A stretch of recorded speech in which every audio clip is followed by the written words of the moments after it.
Good day everyone, my name is Maxjoy Emingkong, BSBA MK2C. Today I'll talk about good governance and social responsibilities while answering this question.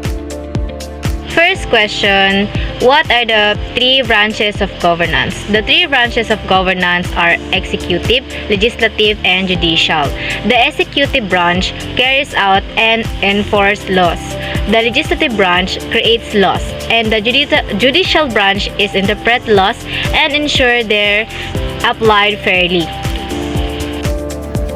Executive branch. The executive branch consists of the president, his or her advisors, and various departments and agencies. This branch is responsible for enforcing the laws of the land. Legislative branch. The legislative branch of government is responsible for making laws within a country.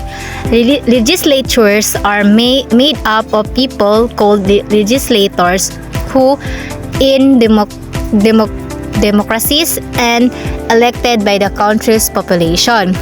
Judicial branch.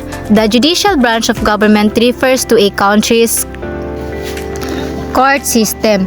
Judiciaries are responsible for interpreting and applying a country's laws in particular cases and can also be invested with the power to strike down laws that it deems unconstitutional. Number 2 question, what is the purpose of good governance? Good governance ensures that a system operates efficiently, transparently, and accountability.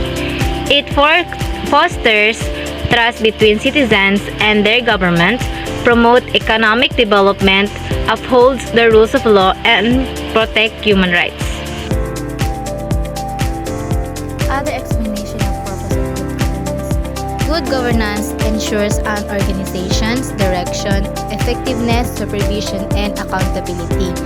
It demonstrates a willingness and ability to act in the organization's best interest, ensuring the operation of effective, open, and ethical processes that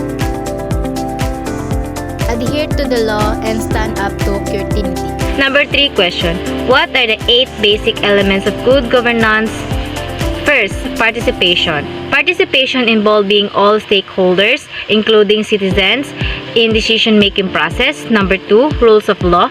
Establishing and upholding laws that are fair, just, and applicable to all members of society. Number 3, transparency.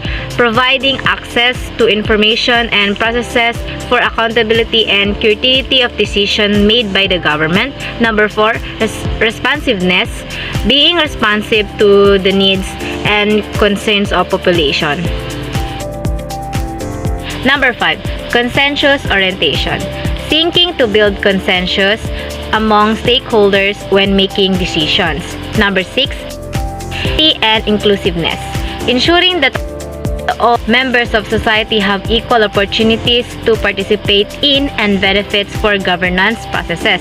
Number 7, effectiveness and efficiency. Ensuring that governance processes are effective in achieving their intended goals and efficient of resources. Number 8, accountability. Holding government, institutions, and officials accountable for their actions and decisions. Participation. Participation, people should be able to voice their own opinions through legitimate, immediate organization or representative. Rules of law. Legal framework should be enforced impartially, especially or human rights laws. Transparency. Information should be accessible to the public and should be understandable and monitored. Responsiveness. Institutions and processes should serve all stakeholders in a reasonable period of time. Consensus-oriented. Decision-making ensures that even if everyone does not achieve what they want to the fullest, a common minimum can be achieved by everyone which will not be detrimental to anyone. Equity and inclusiveness. Good governance assures an equitable society. Effectiveness and efficiency. Processes and institutions should be able to produce results that meet the needs of their community. Accountability.